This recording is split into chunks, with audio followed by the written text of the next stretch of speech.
Good evening, everyone. I hope you can hear me okay. And welcome to our first Wellbeing Circle. Thank you ever so much for joining us this evening. We're really excited to have two very special guests. So I'll introduce them. First, we have Katie Day, who is one of the leading voices in the UK on the menopause and has been delivering sessions for organisations for just over a decade, assisting them to support their staff and achieve best practice. She's an associate of the British Menopause Society and a member of the International Menopause Society. She's also a member of the European Menopause and Andropause Society.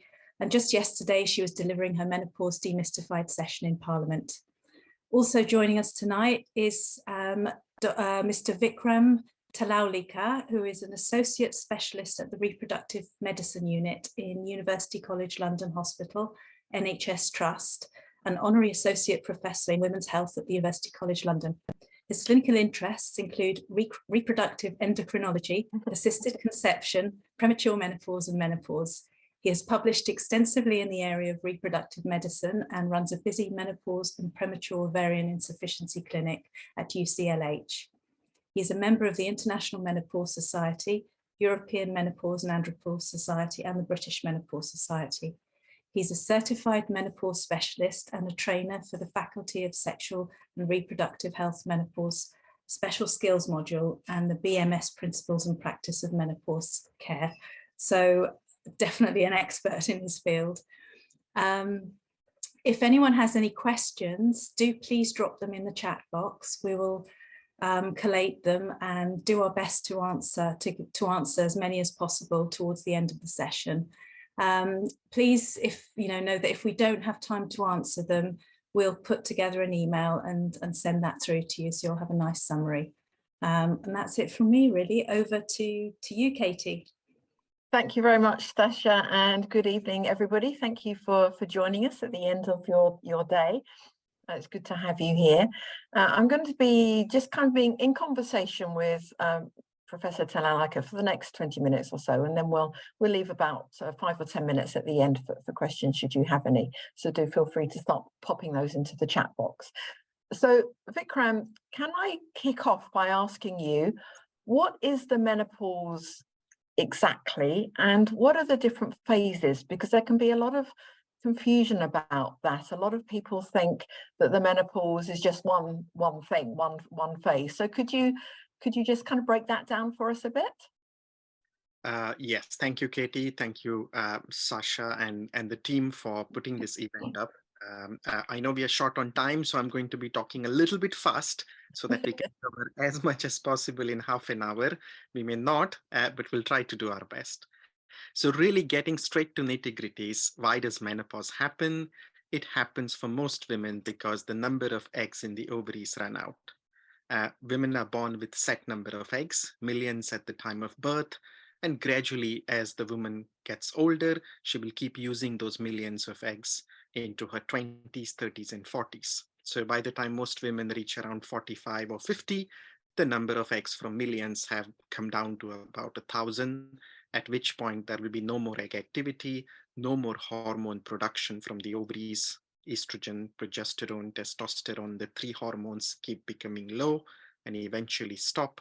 Mainly estrogen, progesterone completely stop, and that's when menopause will happen. But of course, as we always describe, Katie, there are three phases. You have the perimenopause, you have the menopause, and you have the postmenopause. So perimenopause is first. This is when some fluctuations will happen. Estrogen levels will start coming down. FSH level will start going up. And it's not very smooth. It's very up and down and may last for 5 or even 10 years for some women. This is the time most women will notice some irregularity of periods. They may become too much close together or far apart. And then, of course, along with the period changing, you have some symptoms starting. For example, some hot flushes, some night sweats, some sleep issues. And then, of course, you move on to the menopause. This is when the finality happens, which means the periods will stop. And 12 months down the line after your last period is technically when you've had a menopause. Anywhere from that point on till the end of life is postmenopausal phase.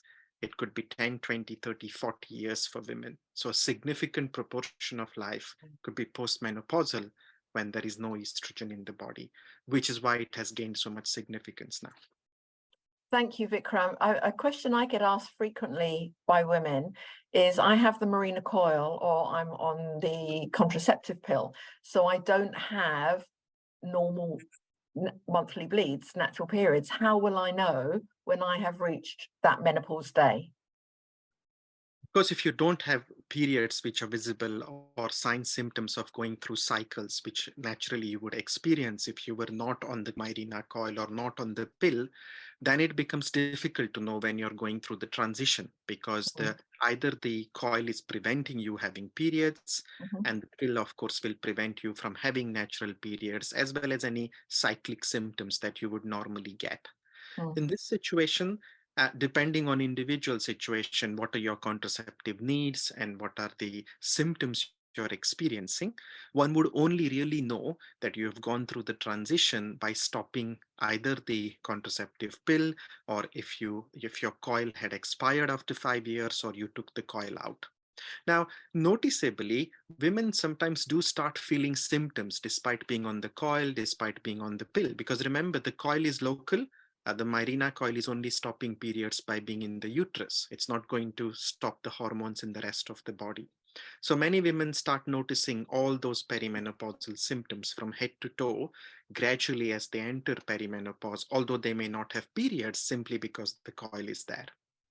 And also on the pill, for example, sometimes they miss the pill, or they may have a gap between taking the pills. They will immediately come with symptoms, either hot flushes or sweats or anxiety, or other symptoms will start creeping in.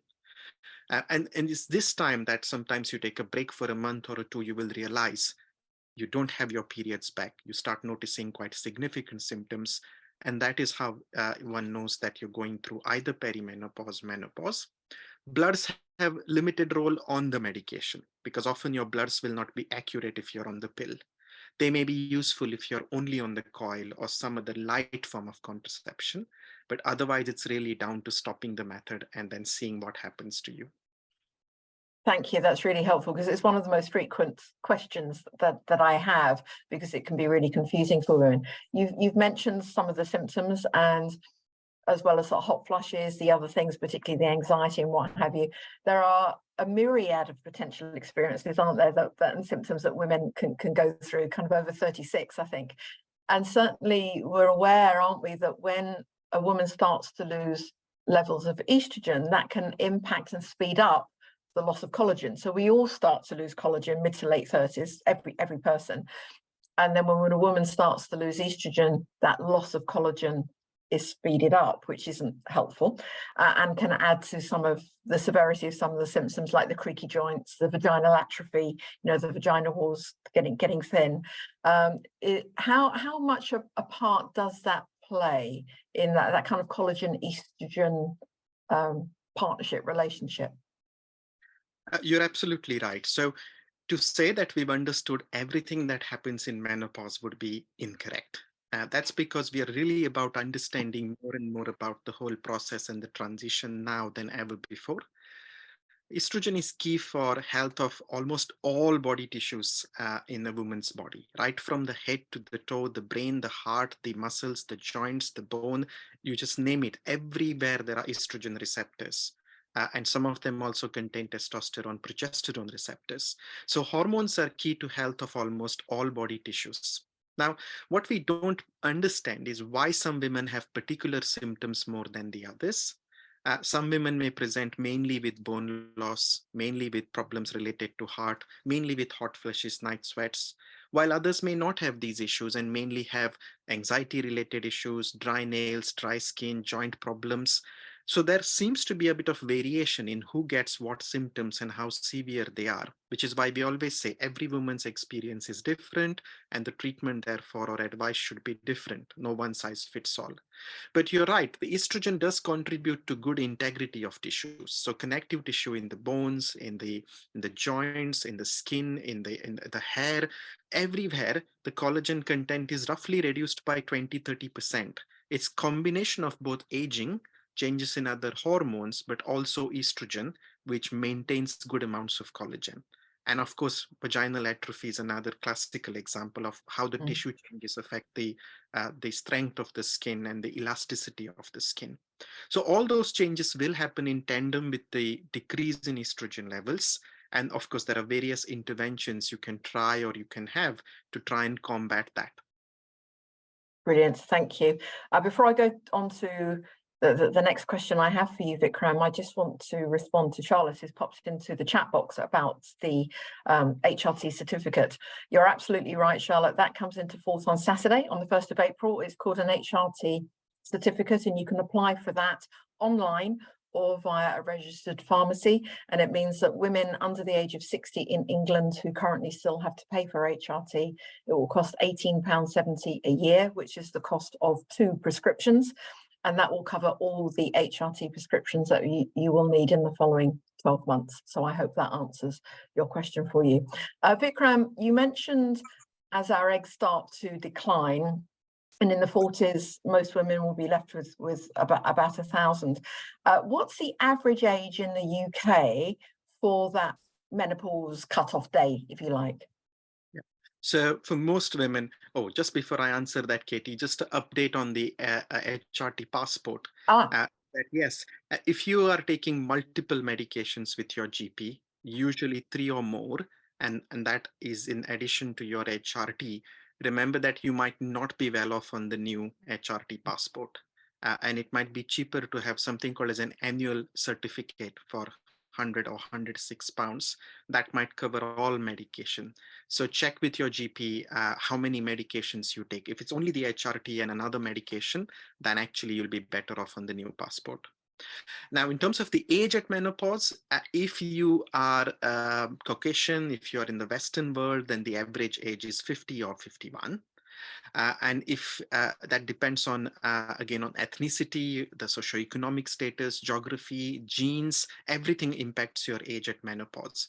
For example, in Southeast Asian women or African women, it's thought to be earlier, even 5 years earlier, that's about 46. That's a big difference depending just on ethnicity. And so when we often talk to a woman as a healthcare professional, it's really key to understand what their ethnicity is, what the background is, what their family history is in terms of menopause, because the advice you give will be a little bit different, because earlier the menopause, more the lack of hormones, and more you might want to correct the lack of hormones. Of course, it's slightly different for women who have premature menopause or early menopause. So premature menopause is menopause below the age of 40. 40 to 45 is early menopause, and there can be many reasons why this can happen.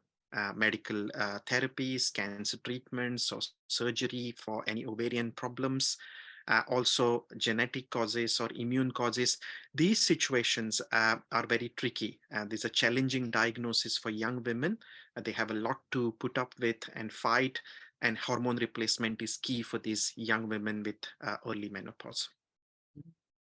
Fascinating. So if the average age for different ethnicities, say it could be about 5 years below Caucasian women in the UK, would that also reflect into the early menopause? So under 45 for Caucasian women, would that be sort of between 35 to 40 for different ethnicities? It's not well understood because the research has focused on Western populations on a comparatively higher socioeconomic strata. What we really need is that missing piece of the puzzle is good research involving all ethnicities, all socioeconomic groups across the world with different population. As you and I always say, Katie, women's health research is poorly funded. Always has been that way, but hopefully we'll fight for more funding in future. But all we need is bigger, better, large population studies across the world, so we can understand whether early menopause or premature menopause happens even earlier, say for Indian women or Southeast Asian women, or is it that they just have an average age of 45, but they would have less incidence of other. Now, it looks like they do have a higher incidence of premature menopause. The relative little data we have is about 4 to 8% incidence of premature menopause in India, which is far higher than 1 to 3% in the population. So they may be at risk of more premature and early menopause. Thank you. That actually answers the question that was in the chat box that came in of the percentage of women around 30 who have premature menopause. So that you're saying that's about between 1 to 3% in the UK, roughly. Yes. Okay, brilliant. Now, a question I get asked a lot, Vikram, is how do I open the conversation with my GP around HRT to enhance the possibility that I will get what I want? Well, I think you're better at answering this, Kate. This battle for the last N number of years. So maybe you go first and I might add some thoughts there. Okay, put me in the spotlight. I always say to women, do your research and go in with more information than your GP. And quote the NICE guidelines. So I advise, in fact, I was talking about this to women yesterday, is to find the NICE guidelines online for the menopause, print it out, have a yellow highlighter pen and go through it and highlight all the bits that are relevant to you, and actually take in a physical copy with your GP, and possibly even email the GP surgery before you go and say, you know, this is what I'm experiencing. This is what the NICE guidelines say. This is what I want to discuss with you. So, you know, you preempt the conversation, because 10 minutes goes really, really quickly. So that's my advice, is to do your research, focus on the NICE guidelines, and go in with well-prepared questions. I would also add to that as well, if you find that the HRT that you're on isn't working, go back to your GP and say, you know, can I try something else? Because sometimes it is trial and error. Absolutely. There might be some things that suit other people but don't suit you, and you know, persist, especially if your GP practice doesn't have someone who's really trained in menopause. And I would say always question them if they suggest you need to take antidepressants or arthritis drugs or fibromyalgia drugs if you've gone with joint ache. Yes, absolutely, Sasha. Absolutely. That happens a lot. That happens a lot. Particularly the antidepressant one. Yeah. Yeah. We've also had another question that's come in, which actually I was wondering is, what age should you stop taking HRT, and will you get all the symptoms again once you stop? So there's no arbitrary age where you should stop HRT just because it says you should stop taking it. Previously, about 10 years ago, before we had a lot of new studies and data, we thought maybe HRT should be used for 5 years or 10 years, and then by 60, 65, most women should come off. That was based on general clinical experience because there was not much data. Well, now we think that HRT can be taken as long as there are benefits for the woman. So women may think their symptoms are still there and they find they function much better on HRT, they can continue. They may have benefits for bones and heart and cognition in the long term, then they can continue. It has to be balanced against the risk. So if your risks are low, you're using a sort of body identical form or a transdermal form into your 60s, then actually your risk of blood clotting or stroke will be very low. And again, the risk of breast cancer is the one that you have to balance. It's a small, tiny risk, and most women will find their benefits outweigh the risk. So as long as that situation continues, you have an annual review with your healthcare professional, you can continue HRT into your 60s, 70s, or even 80s. We certainly have women now who are continuing HRT long-term into their 80s or above. It may change, however, if you develop a medical condition that may mean that HRT becomes a risk for you, then of course you have to seek specialist advice how safe it is for you to continue in the long term, and that may change a few things. But for most women, there's no arbitrary age limit when you should stop. That's fantastic, Vikram. Is there an age limit by which it is not advisable to start?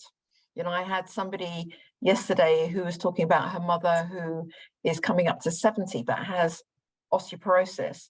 Is it still possible even to start a quite low dose of estrogen in that circumstance? So again, there's no arbitrary age at which you should consider starting HRT. It really depends on what you're going through.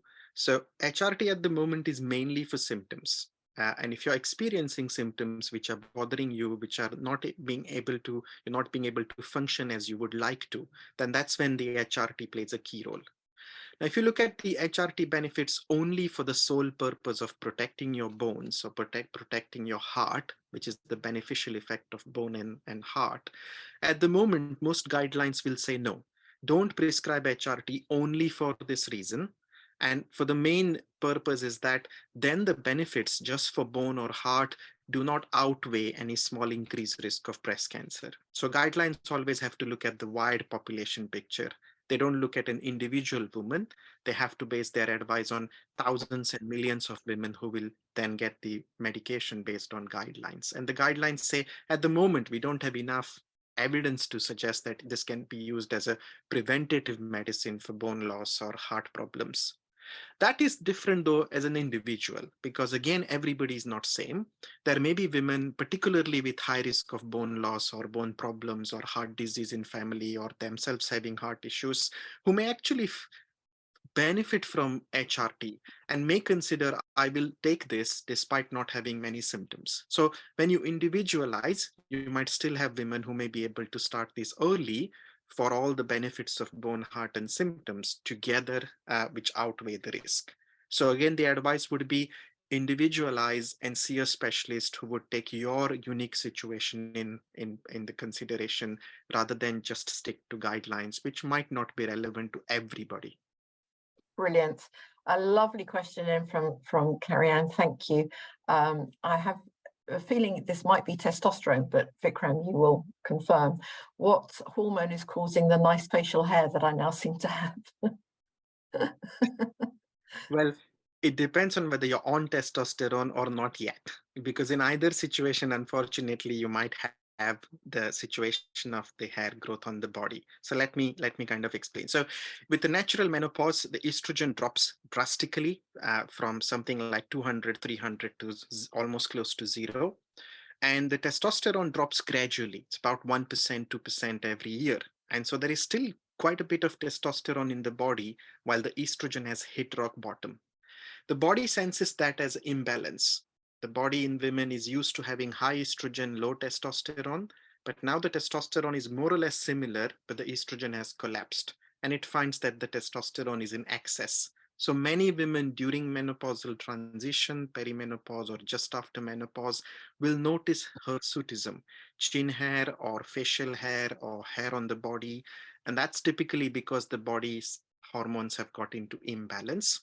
At this point, there are various ways of avoiding the excess hair by blocking testosterone or by increasing your estrogen, but there are some non-hormonal treatments. Won't go into details, we will run out of time, but there are options you can use. On the other hand, some women use testosterone for low libido or low energy. If they use testosterone in too high an amount, then you can develop some facial hair or body hair. That only happens at really high levels. So if you stick to what is advised, a small amount of testosterone gel twice or thrice a week or a small amount daily, then in those minute amounts, you will not see facial hair. Brilliant. So if we introduce estrogen in terms of hormone replacement therapy, as the levels are decreasing, so we bring back that more even balance between the estrogen and the testosterone, will that counteract the potential for facial hair growth? Yes, a lot of women find that the moment they have good estrogen replacement with HRT, they will find that the hair growth disappears.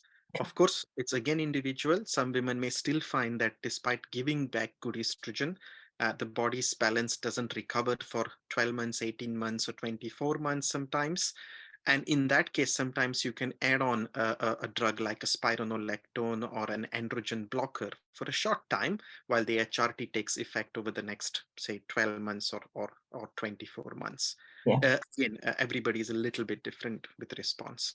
Yeah, I mean, certainly testosterone dominance, luckily, is something that I haven't suffered from detrimentally. I have found with applying my testosterone, however, I have to choose very carefully where I put it because I do get localized hair growth where I apply the testosterone. So for any of you out there listening, who choose to add testosterone into your hormone replacement therapy regimen, I would recommend, you certainly don't put it on your face because you would get a beard. I put it in the bikini line area because that gets waxed every 4 weeks anyway. That was trial and error on my behalf. So I pass that on to all of you listening. Any other questions that we have in the chat box? Yeah, so people are adding their estrogen to balance the testosterone. At the moment, is it correct that there's still no approved female testosterone product? Because I know that there is, but we have to pay for it. Yeah, but it's not approved on the NHS yet, is it? The Androphen. No. Yes, we're in the same situation where we keep battling for a product that would be licensed just for female use. We don't have that right now. If you use Androphen as a cream, which comes closest enough to that, of course, that's only on private prescription, so most women cannot afford it. On the NHS, we make do of male preparation, either the Tostran, the Testrogel, or Testim. It does work. I must say a lot of women find it really does the job. But of course, individual differences do remain. It's just harder to get the dosage right, isn't it? It is. What is a safe dose, would you say? What should your levels not go up to for testosterone? There's a bit of controversy over that. And in fact, some of the bodies, regulatory bodies, including BMS, have changed their advice over years. The simplest thing to remember is testosterone is very good at showing you if it's too high for you. And that's exactly what I meant by you will have excess body hair, you will have oily skin, you will start having spots. Clinically, that's really valid indication that you're getting too much and you should not be using so much. Because the bloods, again, the assays are not geared for female use. The assays vary widely from lab to lab. And they can also vary depending on the time when you've done the actual test and how much hydrated you were when you did the test. So they're not very reliable. The simple guidance is if you're using a preparation, if it's Tostran, it's 1 pump every other day, not more than that. If it's Testogel, 1 sachet to be used over 8 days or 10 days, depending on the strength. And if you use that tiny amount, you will find that you shouldn't suffer from any systemic side effects. If at all your GP does a blood, then they will either look at one of the 2 markers. It's called free androgen index, which is gone out of repute now. But if you use that, it should be below 5%. And if you use the total testosterone levels, then ideally it should be less than 2, but anywhere up to 3 is fine. Okay, because I did take it for a while because for low energy, and I was just tired, and I found it made a real difference. But when I had a blood test again, they said, "Oh no, you've gone above the level." And yet I didn't get any of the other symptoms. I didn't get hairy, I didn't get oily skin, I didn't notice. So ideally in that situation, you could continue. You could just drop a little bit, maybe about 25% of what you were taking, but you don't have to stop. Right, okay. I did, and then I carried on doing weights and weight training because apparently that's supposed to help, but yeah. Vikram, I'm aware we're running out of time, and there's there's a question, and it's something that I get asked a lot. If the standard symptoms, palpitations, hot flushes have stopped, but anxiety is still high, does the HRT need reviewing? And I know certainly anxiety is the impact on our emotional and mental well-being that can be the most disbobulating for women, because they're kind of expecting the physical hot flushes, but they're not expecting the impact on their emotional well-being. So what would be your suggestion? So 2 things there is, it's a difficult symptom sometimes to treat. First of all, remember that it's not just the hormones. It may be that there are other things going on in life that's having an impact on the amount of anxiety or the mood. And so however amount of HRT you may take or you may push high, if there are other circumstances causing it, that won't go away completely. So considering if there is any other cause in your life for causing those symptoms, it may be worth having CBT or access to psychotherapy or other non-hormonal interventions to look into that. If you think this is definitely started with perimenopause, menopause, nothing else in life is a stressor, and you certainly think this is still hormones, it's good to have a check of your estrogen levels on your current HRT. It's not very useful because we never recommend much bloods. They fluctuate quite a lot. But in this particular situation, you want to aim high estrogen. Maybe your requirement of estrogen is higher to get rid of the symptoms, which others might not need so much. So keeping your estrogens high, which is something like 300 or 500 picomoles or around 500 would be ideal. You may want to increase the dose or change the preparation, and that might make a difference. Sometimes adding testosterone may help, or changing the type of progestogen you're taking as part of HRT, that itself can make a big change. So maybe discuss all these issues with your specialist or GP, as they will be able to rule out each one of these, and you might find a solution.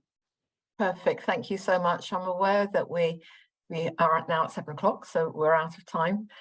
So thank you, Vikram, for giving up your time. I am on HRT, as you know, because I get it from you. But I also take collagen every day. So I do add to my HRT, and I certainly find that the two combined makes a huge difference. And just a quick word, because I notice Carrie Ann's added an extra question. We can put that in an email, can't we?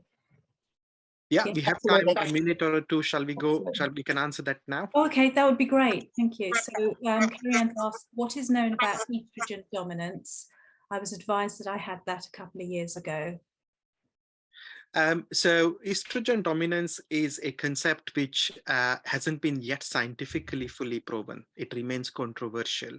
What it means is you might have the progesterone is the main culprit for some women, and it's not the estrogen that makes the difference. It's how much progesterone you take to balance the estrogen in your body that makes a difference to your symptoms. Certainly, my clinical experience in this area has not been the same. Estrogen still remains the key hormone, and the lack of it is related to more changes that happen during the menopausal transition.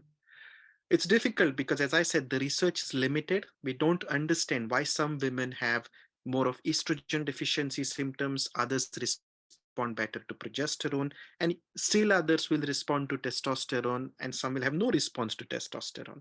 That means there may be change in the receptors, in how the body is designed, which makes these subtle hormonal differences from woman to woman. As a simple advice, I would say always start with low doses of any hormones you're replacing. And as you move up slowly, gradually, you will find a balance of estrogen, progesterone, testosterone that will suit you particularly in your situation. So I wouldn't go by concepts such as dominance of one hormone over the other. All I would say is 3 hormones play a different role in every woman, and you find a balance that's right for you. Brilliant, thank you. Thank you so much. Big thank you to everyone for coming on this call, and thank you, Professor Talalika and Katie, for giving up your time. Really appreciate it. Thank you, Sasha, very much for inviting